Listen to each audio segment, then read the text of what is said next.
So my dear friends, welcome back to our YouTube channel physics save life. আমাদের চ্যানেলে তোমাদের সকলকে স্বাগত জানাই বন্ধুরা। তো আমরা আগের দিন এই পর্যন্ত পড়েছিলাম হুইটস্টোন ব্রিজ। তো হুইটস্টোন ব্রিজের যে ব্যাপারটা বাকি হয়েছিল আমাদের লাস্ট, এখানে যে null condition P by Q is equal to R by S, মানে যখন আইজিটা জিরো হয়, মানে গ্যালভানোমিটারের মধ্যে দিয়ে কারেন্ট, এই যে গ্যালভানোমিটার এর মধ্যে দিয়ে কারেন্টটা জিরো হয়, এটাকে বলি নিস্পন্দ বিন্দু বা নাল পয়েন্টের কন্ডিশান। এবং নাল পয়েন্টের কন্ডিশন স্যাটিসফাই হলে P by Q is equal to R by S, এই কন্ডিশনটা স্যাটিসফাই হয়। তো এইবার যে ব্যাপারটা হচ্ছে আমাদের এই যে প্রমাণটা, ঠিক আছে, মানে কারশফের সূত্র থেকে একটা প্রমাণ আর একটা ওহমের সূত্র থেকে হুইটস্টোন ব্রিজের নীতির প্রমাণ। তো দেখো ছবিটা আঁকা আছে, মেনলি এখানে কি করা হয়েছে জিনিসটা। ফার্স্ট বলেছে মনে করি ভিবি গ্রেটার দেন ভিডি, তার মানে বি বিন্দুর পোটেনশিয়ালটা বেশি ডি বিন্দুর থেকে। তার মানে কি কারেন্টটা বি বিন্দু থেকে ডি বিন্দুর দিকে ফ্লো হবে গ্যালভানোমিটারের মধ্যে দিয়ে। তো সেটাকে আইজি ধরে নিয়েছি, কারেন্টটা হচ্ছে আইজি। এবার দেখো আগের মতোই রেজিস্ট্যান্সগুলো সেরকমই আছে, পি কিউ আর এস এইভাবে। এবার এখানে মেনলি আমাদের আই কারেন্ট ফ্লো হচ্ছে। এবার আই কারেন্টটা এ বিন্দুতে এসে দুটো ভাগে ভাগ হয়ে যাচ্ছে, একটা এই দিকে হচ্ছে আই ওয়ান, আর এই দিকে হচ্ছে বাকি যেটা পড়ে থাকে আই মাইনাস আই ওয়ান। ঠিক আছে, কারণ এইটাই হচ্ছে আমাদের কারচফের কারেন্টের সূত্র বা কারচফ কারেন্ট ল। তো এদিকে আই মাইনাস আই ওয়ান। এবার এখানে দেখো এই যে গ্যালভানোমিটারের কারেন্ট আইজি, সেটা এই দিকে ফ্লো হচ্ছে।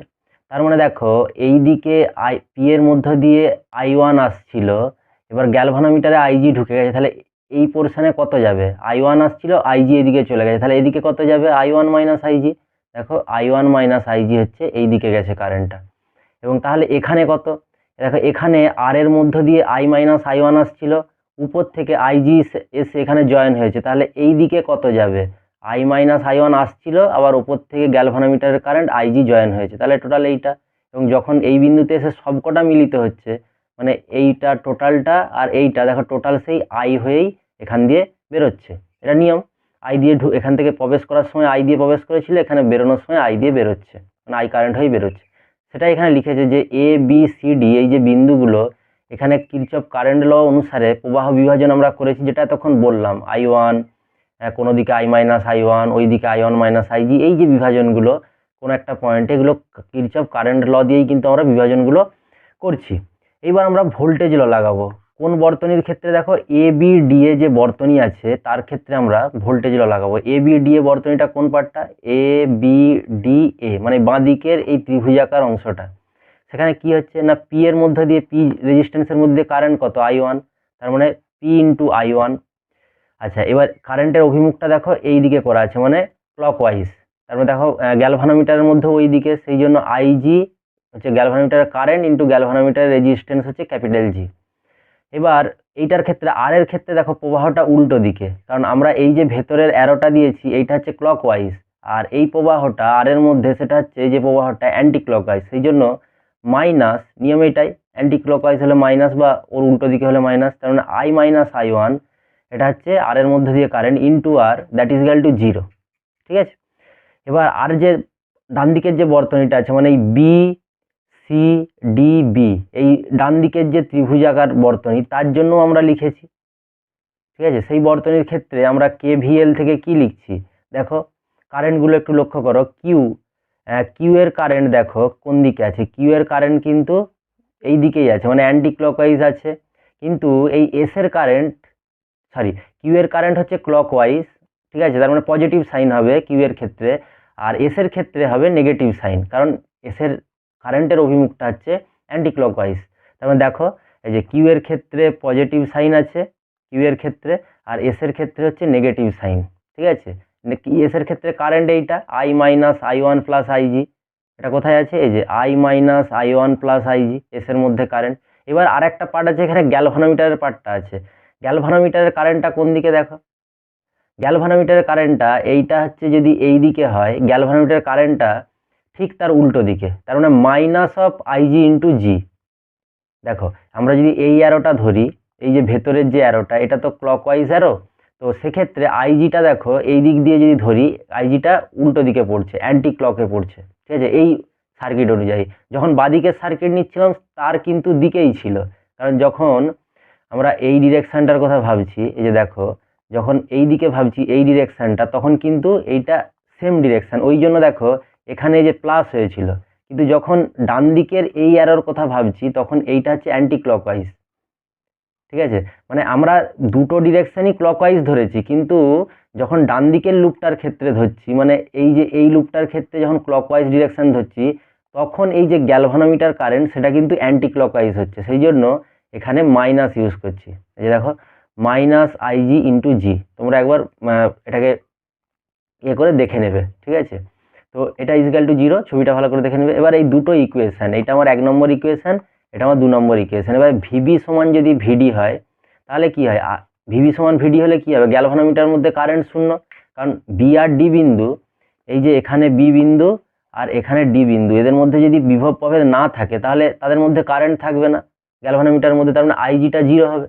তার মানে আইজিটা যদি 0 হয় তাহলে এই ইকুয়েশান আমি বসিয়ে দিই, তার মানে এই পার্টটা 0 আর এইখানটা 0, তার মানে কী পড়ে থাকবে দেখো প্রথম ইকুয়েশান থেকে, I1 into P that is equal to, এটা মাইনাস ছিল, এটা ওদিকে গেলে প্লাস হয়ে যাবে, মানে plus I minus I1 into আর।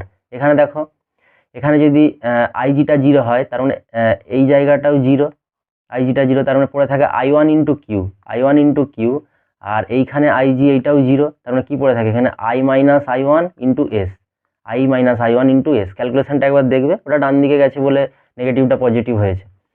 এবার তার মানে কি দেখো এই 3 নম্বর আর 4 নম্বর যদি আমরা রেশিও করে দিই তাহলে কি আসছে, P by Q is equal to R by S, মানে যেটা আমাদের নাল কন্ডিশনে যেটা স্যাটিসফাই করে। এটাই হচ্ছে হুইস্টন ব্রিজের যে কন্ডিশন। এটা গেল আমাদের কারচফের সূত্র থেকে। ঠিক আছে, মানে ফার্স্ট পার্টটা আমাদের হলো কারচফের সূত্র থেকে হুইস্টন ব্রিজের নীতি প্রতিষ্ঠা। তারপরে যেটা করব সেটা হচ্ছে ওহমের সূত্র থেকে একই জিনিসটা করব, মানে ভি ইজিক্যাল টু আই আর, এই ফর্মুলা অ্যাপ্লাই করে বিভিন্ন নোটগুলোতে আমরা এটা করব। কিরকম দেখো, কোশ্চেনটা হচ্ছে ওহম সূত্র থেকে হুইস্টন ব্রিজের নীতি প্রতিষ্ঠা করো, ছবিটা একই আছে। আচ্ছা, কি করা আছে না, এখানে আমরা প্রথমেই ধরে নিয়েছি যে ভিবি সমান ভিডি প্রথমেই, তার মানে আইজিটা 0, তার মানে এই গ্যালভানোমিটারের মধ্যে দিয়ে কোনো কারেন্ট নেই, তাহলে কারেন্ট বিভাজনটা এখন কেমন হবে, এদিক দিয়ে আই কারেন্ট আসছিল, এসে এই এ বিন্দুতে ভাগ হয়ে গেছে, এদিকে I1 এদিকে I2, এবার এই I2টাই এইদিকে ফ্লো হবে আর এই I1টাই এদিকে ফ্লো হবে। যেহেতু গ্যালভানোমিটারের মধ্যে দিয়ে কোনো কারেন্ট যাচ্ছে না, তাহলে যে যার যার রাস্তা মতো বেরিয়ে যাবে, কারণ বি বিন্দু আর ডি বিন্দুর মধ্যে তো কোনো বিভব প্রভেদ নেই, দুটোই সমান, তাহলে এই I1 এই রাস্তা দিয়ে বেরিয়ে যাবে আর এই I2টা এই দিক দিয়ে বেরিয়ে যাবে। ঠিক আছে, তাহলে দেখো এ বি এর ক্ষেত্রে এই যে এ আর বি বিন্দুর মধ্যে আমরা যদি ওহমের সূত্র অ্যাপ্লাই করি কি হবে, ভিএ মাইনাস ভিবি, যেহেতু কারেন্টটা এই দিক থেকে এদিকে যাচ্ছে মানে এ বিন্দুর বিভব অবশ্যই বেশি, that is equal to I1 into P, V is equal to I R. BC এর ক্ষেত্রে একইভাবে VB minus VC is equal to I1 into Q I R, যে ফর্মুলা। এডির ক্ষেত্রেও তাই অ্যাপ্লাই করেছি, ডিসির ক্ষেত্রেও তাই অ্যাপ্লাই করেছি, চারটে জায়গায় চারবার আমরা অ্যাপ্লাই করে দিয়েছি। এইবার কি চারটে ইকুয়েশন হয়ে গেছে, ফার্স্ট আমি 1/2 1 নম্বরকে 2 নম্বর দিয়ে ভাগ করছি, কি হবে VA minus VB by VB minus VC is equal to P by Q. ঠিক আছে, নেক্সট দেখো 3 নম্বরকে যদি 4 নম্বর দিয়ে ভাগ করি তাহলে আমাদের এইটা আসে। এবার আমরা প্রথমেই ধরে নিয়েছিলাম কি, যে ভিবি সমান ভিডি, মানে ভিবি সমান ভিডি, তাহলে এটা এখানে বসিয়ে দেব। তাহলে দেখো ভিবি সমান যদি ভিডি বসিয়ে দিই কোন সমীকরণে, না 6 সমীকরণে, কি হবে এই সমীকরণটা যদি বসাই তাহলে এই জায়গায় এই ভিডির জায়গায় এখানে ভিডি আছে আর এখানে ভিডি আছে, এই জায়গায় ভিবি করে দিয়েছে, দেখো ভিবি আর VB that is equal to R by S, এই ইকুয়েশনটা থেকে। তার মানে দেখো এবার 5 আর 7, মানে এই ইকুয়েশনটা আর এই ইকুয়েশনটা থেকে কি পাচ্ছি, দেখো এই দুটো একই ইকুয়েশন, এদিকটা দেখো VA minus VB by VB minus VC, এখানটাও দেখো VA minus VB by VB minus VC, তাহলে দুটোই বাঁ দিকটা সমান, তার মানে ডান দিকটা সমান হবে, তার মানে P by Q is equal to R by S. দেখো এখান থেকে কিন্তু আমরা P by Q is equal to R by S প্রমাণটা করে ফেলতে পারলাম। ঠিক আছে, এটা হচ্ছে দুটো প্রসেসে আমরা হুইস্টন ব্রিজের যে নীতি সেটা কিন্তু প্রতিষ্ঠা করে ফেললাম। ঠিক আছে, দুটো কাজ একবার চেক করে নেবে, খুব সহজই ব্যাপার, একবার প্র্যাকটিস করে নিলে হয়ে যাবে। ঠিক আছে, নেক্সট দেখি কি আছে। আচ্ছা, নেক্সট যেটা আছে সেটা হচ্ছে মিটার ব্রিজ, মানে হুইটস্টোন ব্রিজের যে অ্যাপ্লিকেশান যেটা বলছিলাম আগের দিন, অজ্ঞাত রোধ, মানে কোনো একটা রোধের রেজিস্ট্যান্স কত বা তার রোধ কত, ঠিক আছে, সেটা আমরা ক্যালকুলেট করতে, মানে যেটা অজানা রোধ। ঠিক আছে, দেখো হুইটস্টোন ব্রিজের অ্যাপ্লিকেশানটা সেটা হচ্ছে মিটার ব্রিজ কি, বই থেকে সংজ্ঞাটা করবে যদি থাকে, এবং ইহার সাহায্যে কীভাবে অজ্ঞাত রোধ নির্ণয় করবে। দেখো এগুলো পরীক্ষায় কিন্তু খুব কম আসে, বাট এই ফর্মুলাগুলো দিয়ে অঙ্ক আসে, যেমন P by Q is equal to R by S. এখান থেকে হয়তো একটা অঙ্ক দিতে পারে। তো এইগুলোর জন্য এগুলো জানতে হয়। আচ্ছা, এখানে কি করা হয়, এই যে অজ্ঞাত রোধ কিভাবে নির্ণয় করা হয় সেটা একটু বলি। অজ্ঞাত রোধ ধরো আমাকে একটা দিয়ে দিয়েছে ল্যাবরেটরিতে, ধরো এস একটা অজ্ঞাত রোধ যেটা রেঞ্জটা এই রকম হবে, মানে 1 ওহম থেকে 1000 ওহম, মানে 1 ওহম থেকে রেঞ্জটা হবে 1 কিলো ওহম পর্যন্ত, ঠিক আছে, বা 1000 ওহম পর্যন্ত। তো এই ধরনের রোধ কিন্তু আমরা ল্যাবরেটরিতে মিটার ব্রিজের সাহায্যে নির্ণয় করতে পারি। মিটার ব্রিজ কিছু না, ঠিক একটা হুইস্টন ব্রিজ, মানে ধরো এই রকম কানেকশান থাকে যেখানে আমার এসটা অজানা থাকে, ঠিক আছে, এবং এই এসটা আমরা একটা নির্দিষ্ট পদ্ধতিতে, মানে ওই নিস্পন্দ বিন্দু খুঁজে খুঁজে আমরা ওই P by Q is equal to R by S ফর্মুলার থেকে আমার সবগুলো জানা থাকে, আমি এসটা ক্যালকুলেট করি এবং সেটা দেখতে কীরকম হয়। এখানে একটা ছবিটা আঁকার চেষ্টা করা হয়েছে, শর্টে আমি বলছি কি করা হয়। দেখো, এখানে হচ্ছে এইরকম একটা ব্যবস্থা থাকে এবং এইখানে একটা তার থাকে, এই যে এই তারটা দেখতে পাচ্ছ, এ বিন্দু থেকে বি বিন্দুর দিকে একটা তার চলে গেছে, এটা একটা তার থাকে এবং এখানে একটা চাবি টাইপের থাকে, এটাকে আমরা জকি বলি। এটাকে সরানো যায় এবং এখানে একটা অ্যারো করে এখানে একটা স্কেল করা থাকে, যে উপরে স্কেল করা আছে, মানে স্কেলটা টোটাল 100 সেন্টিমিটার একটা স্কেল করা থাকে এখানে, ঠিক আছে। এবং এই জকিটা যেইখানে থামবে, ঠিক আছে, মানে এই দেখো জকিটা এখানে কার সাথে অ্যাড করা আছে, এটা এখান দিয়ে গিয়ে এইটা হচ্ছে একদম এই সোজা গিয়ে কোথায় অ্যাড করা আছে দেখো,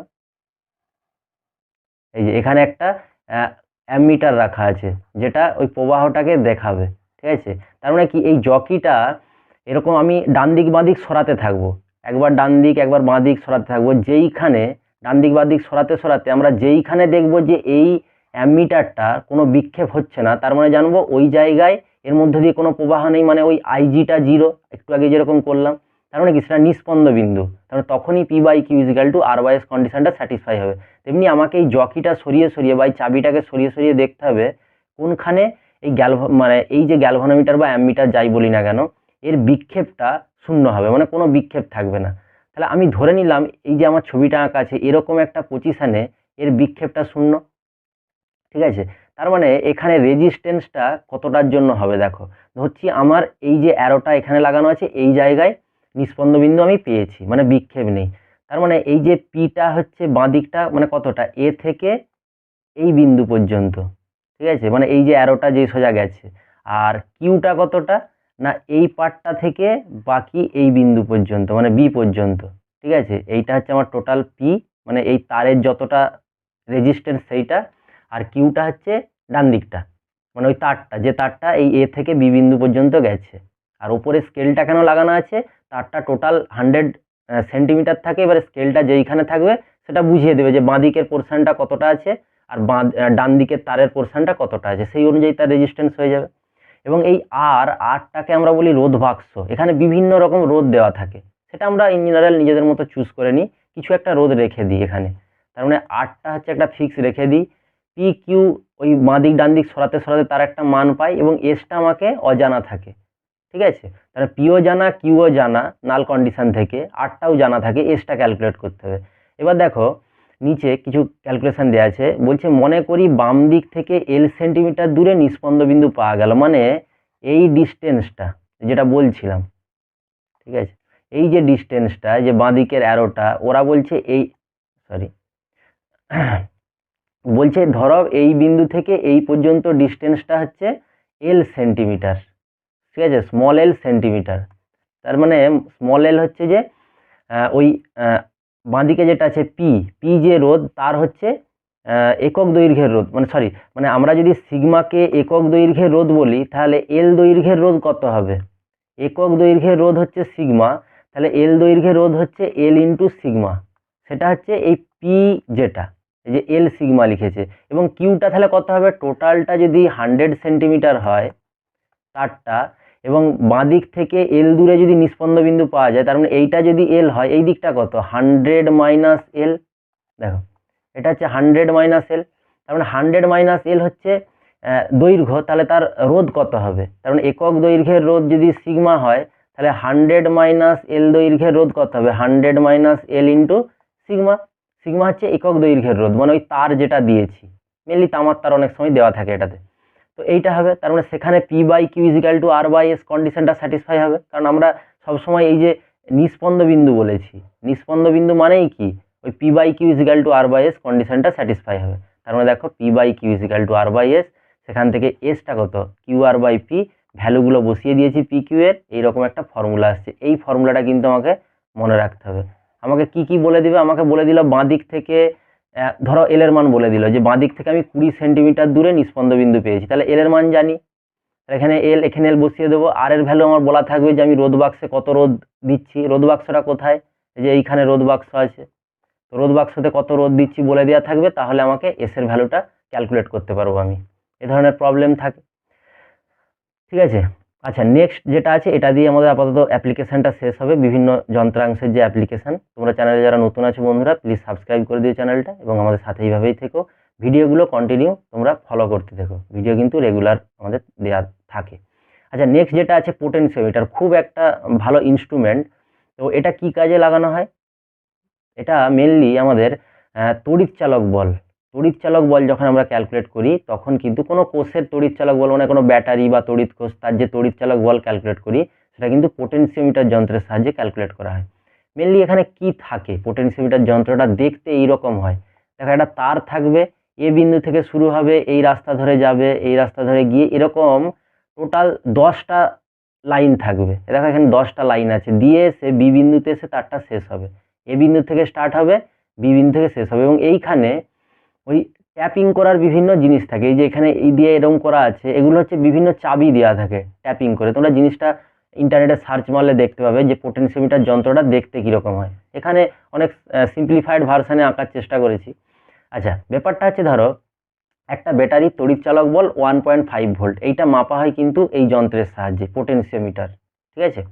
ভোল্টমিটার দিয়েও করা যায়, কিন্তু সেটা তড়িৎ চালক বল মাপা হয় না, সেটা বিভব প্রভেদ মাপা হয়, ঠিক আছে। তোমরা পোটেনশিওমিটার এবং ভোল্টমিটারের পার্থক্য পড়েইছো, মানে বিভব প্রভেদ মাপা হয় ভোল্টমিটার যন্ত্রের সাহায্যে, এবং তড়িৎ চালক বল মাপা হয় পোটেনশিওমিটার যন্ত্রের সাহায্যে। এটা সেই পোটেনশিওমিটার। এখানে মেনলি কি হয়, টোটাল একটা তার থাকে, তারটাকে আমরা এইভাবে এঁকেছি, টোটাল এই যে তার, এটার দৈর্ঘ্য থাকে এই যে এল এ বি, এটা টোটাল একটা তার থাকে 100 সেন্টিমিটার করে, 100 সেন্টিমিটার করে, এবং এরকম 10টা তার থাকে, তার মানে টোটাল 1000 সেন্টিমিটার তার থাকে। টোটাল 10টা, দেখো 1 2 3 4 5 6 7 8 9 10টা, 100 সেন্টিমিটার করে 10টা, মানে টোটাল 1000 মিটার তার। এবার এখানে দুটো জিনিস থাকে, একটা চালক কোষ যেটা পোটেনশিওমিটারের সঙ্গে যুক্ত থাকে, আর একটা হচ্ছে নির্ণায়ক কোষ যেটা গ্যালভানোমিটারের সাথে যুক্ত থাকে। এবং সবসময় E1 মানে পোটেনশিওমিটারের যে তড়িৎ কোষটা লাগানো থাকে পোটেনশিওমিটারের সাথে, মানে যার এটা আমরা E1 মানে পোটেনশিওমিটারের সাথে যুক্ত থাকে যেটা, সেটা হচ্ছে সবসময় বেশি থাকে, ঠিক আছে। এই যে এরকম একটা ছবি হয়, এবং নীতিটা কি বলেছে না, সবসময় তড়িৎ চালক বল প্রপোর্শনাল টু তার দৈর্ঘ্যের সাথে তড়িৎ চালক বলের প্রপোর্শনাল একটা সম্পর্ক আছে। নীতিটা তোমরা বই থেকে একটু চেক করবে। আচ্ছা, ছবিটা আমি দেখাচ্ছি কিভাবে অজ্ঞাত ইএমএফ নির্ণয় করা হয়, ঠিক আছে, পোটেনশিওমিটার যন্ত্রের সাহায্যে। ছবিটা তোমরা একটু দেখো। তার মানে দেখো একটু আগেই যেটা দেখলাম এখানে, সেটা হচ্ছে দুটো জিনিস থাকে, একটা চালক কোষ যেটা পোটেনশিওমিটারের সাথে যুক্ত থাকে, আর একটা নির্ণায়ক কোষ মানে যেটার তড়িৎ চালক বল আমাকে নির্ণয় করতে হবে, সেটা হচ্ছে নির্ণায়ক কোষ। তার মানে আমাকে E2টা ক্যালকুলেট করতে হবে, মানে বাইরের থেকে যে কোষটা আমরা অ্যাড করছি। আর E1টা সবসময় পোটেনশিওমিটারের সাথে একটা ইন্টারনালি যুক্ত থাকে। ছবিটা এইরকম হয়, ছবিটা ভালো করে দেখো, এইখানে দেখো এই যে এ বিন্দু, আর এখানে একটা বি বিন্দু, এর সাথে অলরেডি একটা এই যে চালক কোষ যোগ করা আছে E1, ঠিক আছে। এখানে একটা চাবি দেওয়া আছে, ঠিক আছে, চাবিটা একটা বিভিন্ন মানে কাজে লাগে কানেক্ট আর ডিসকানেক্ট করতে, ঠিক আছে। মানে এই সার্কিটটাকে একবার এখানে মানে অ্যাকচুয়ালি এখানে একটা চাবি থাকে, যোগ করে দিলে এটা কানেক্ট হয়ে যাবে, আর যখন আমরা এই চাবিটা তুলে নেবো তখন এটা ডিসকানেক্ট হয়ে যাবে, ঠিক আছে। লাইনটা এইভাবে করা হয়। আচ্ছা, বাদ বাকি যেটা আছে দেখো বাইরের দিকে, এই যে এইখানে একটা তার দিয়ে বাইরে আমরা আমাদের যেই কোষটার তড়িৎচালক বল ক্যালকুলেট করতে হবে সেটা যুক্ত করব, এবং এখানে একটা গ্যালভানোমিটার আছে, ঠিক আছে। এখানে এটা তড়িৎচালক বল E2 যেটা আমাকে ক্যালকুলেট করতে হবে, E1 এর ভ্যালুটা আমরা জানি, ঠিক আছে। সরি, E2টা হচ্ছে নির্ণায়ক কোষ, ঠিক আছে, যেটা আমাকে ক্যালকুলেট করতে হবে। E2টা ক্যালকুলেট করতে হবে, E1টা আমার হচ্ছে নোন, ঠিক আছে, আমি জানি। E1টা হচ্ছে চালক কোষ, মানে পোটেনশিওমিটারটাকে চালনা করে এই E1। আচ্ছা, এবার হচ্ছে আমাদের নাল কন্ডিশনে, যে এইটা দেখো, এইটা এখান দিয়ে এসে কোথায় জোড়া আছে, এখান দিয়ে এসে এইখানে, সাপোজ ধরে নাও এই সি বিন্দুতে আমরা নিস্পন্দ বিন্দু করেছি, তার মানে কি এইটা ডান দিক বাঁ দিক সরানো যায়, ঠিক আছে। এই যে অ্যারোটা দিচ্ছি, অ্যারোটা মানে একটা কি টাইপের থাকবে, যেটাকে আমরা ডান দিক বাঁ দিক সরিয়ে সরিয়ে ট্যাপ করে করে দেখতে পারবো যে কোন বিন্দুটাতে নাল পয়েন্ট আসছে। ঠিক আছে, এটা যদি অ্যারোটা এরকম জায়গায় থাকতো, সাপোজ ধরো অ্যারোটা এই জায়গায় আছে, তার মানে এই জায়গাটা নাল পয়েন্ট, বা অ্যারোটা এই জায়গায় আছে, তার মানে এই বিন্দুটা নাল পয়েন্ট। এক্ষেত্রে আমাদের ছবি আঁকা অনুযায়ী এখানে আমাদের সি বিন্দুটা হচ্ছে নাল পয়েন্ট। ঠিক আছে, এই বিন্দুটা হচ্ছে আমার নাল পয়েন্ট, এটা। ঠিক আছে, তার মানে দেখো ঠিক আগের মতোই, এটা আমরা অ্যাড করি, ঠিক আগের মতোই, তার মানে চিত্রে এবি হলো একটি পোটেনশিওমিটার। তার মানে টোটাল এই যে দৈর্ঘ্যটা, মানে পোটেনশিওমিটার কোনটা, এই যে তারের দৈর্ঘ্য, এই যে তারটা আছে, টোটাল কত, 10টা তার আর হচ্ছে 100 সেন্টিমিটার করে, তার মানে টোটাল 1000 সেন্টিমিটার বা 1 মিটার তার থাকে টোটাল। এটা হলো পোটেনশিওমিটার, যার মোট দৈর্ঘ্য দেখো 1000 সেন্টিমিটার। এবার মোট রোধ কত হবে তাহলে, একক দৈর্ঘ্যের রোধ যদি সিগমা হয়, তাহলে একক দৈর্ঘ্যের রোধ সিগমা, তাহলে এই পোর্শনটা মানে টোটাল ধরো, আচ্ছা সরি, এটা এল এসি লেখা আছে, এইটা এল এ বি হবে, এটা এল এ বি, সরি এটা এল এ বি, টোটাল 1000 সেন্টিমিটার। তার মানে টোটাল দৈর্ঘ্য এল এ বি যদি হয় আর একক দৈর্ঘ্যের রোধ যদি সিগমা হয়, তাহলে সে আগের মতো একক দৈর্ঘ্যের রোধ সিগমা, এল এ বি দৈর্ঘ্যের রোধ কত, এল এ বি ইন্টু সিগমা। তারপর টোটাল দেখো এইটা, এটা যদি দৈর্ঘ্য 1000 সেন্টিমিটার হয়, তাহলে 1000 ইন্টু সিগমা, যেখানে সিগমা হচ্ছে একক দৈর্ঘ্যের রোধ। ই1 হচ্ছে চালক কোষ, এই যে এই কোষটা, যেটি পোটেনশিওমিটারের সঙ্গে যুক্ত করা হয়, আর ই2 হচ্ছে নির্ণায়ক কোষ, যেটি গ্যালভানোমিটারের সাথে যুক্ত করা থাকে। ছবিটা আমরা দেখতে পাচ্ছি। এবার ধরো নাল বিন্দু আমরা সি বিন্দুতে পেয়েছি। ঠিক আছে, তাহলে দেখো কেসটা কিভাবে করছি, মনে করি এল এসি হলো নিস্পন্দ বিন্দু, মানে এল এসি নিস্পন্দ বিন্দু নয়, নিস্পন্দ বিন্দুটা হচ্ছে সি।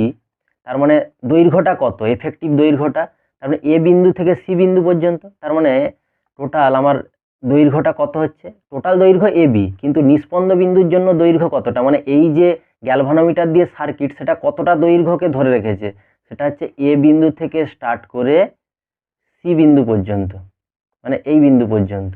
আচ্ছা আমি আরেকবার এটাকে একটু করি, এই যে এ বিন্দু থেকে, সরি, এ বিন্দু থেকে স্টার্ট করে এই রাস্তা ধরে গিয়ে এই বিন্দু পর্যন্ত, তার মানে এই টোটাল দৈর্ঘ্যতেই এই যে নিস্পন্দ বিন্দুটা আছে আমার, তার মানে এসি হচ্ছে নিস্পন্দ বিন্দুর অবস্থান, তার টোটাল দৈর্ঘ্যটা কত, এসি।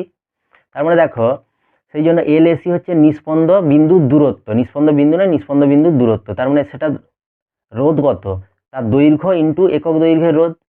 তারপরে এইটা, তারপরে ই1 কোষের ক্ষেত্রে কি হচ্ছে, ই1টা দেখো কোন কোন বিন্দুর মধ্যে অ্যাড আছে, দেখো ই1 যেটা, এই যে ই1 এটা কোন বিন্দুর মধ্যে অ্যাড আছে, এই যে এ বিন্দু আর বি বিন্দুর মধ্যে অ্যাড আছে, এই যে এই বিন্দুর মধ্যে দেখো এটা অ্যাড করা আছে।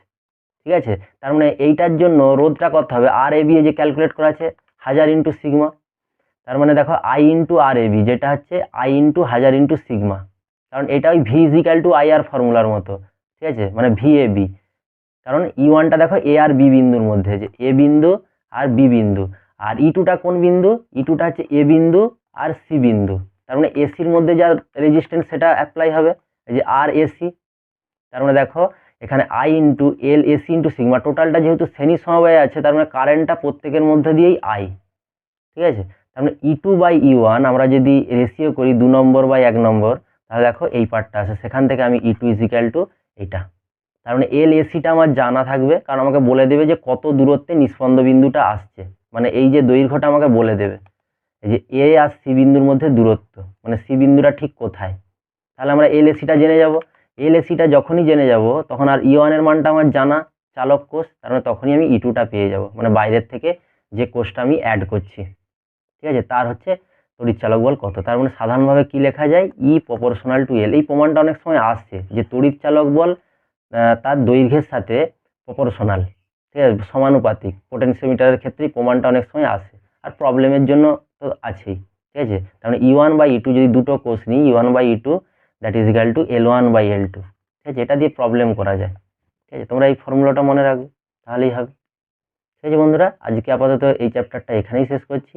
নেক্সট দিন কিরচপের যে দুটো ল বা এই যে মিটার ব্রিজ, পোটেনশিওমিটার, এখান থেকে যা যা প্রবলেম পরীক্ষার জন্য ইম্পর্টেন্ট, সেগুলো কিন্তু আমরা নেক্সট ডে আলোচনা করে দেবো। এই চ্যাপ্টারের থিওরিটা কিন্তু এইখানেই শেষ হলো।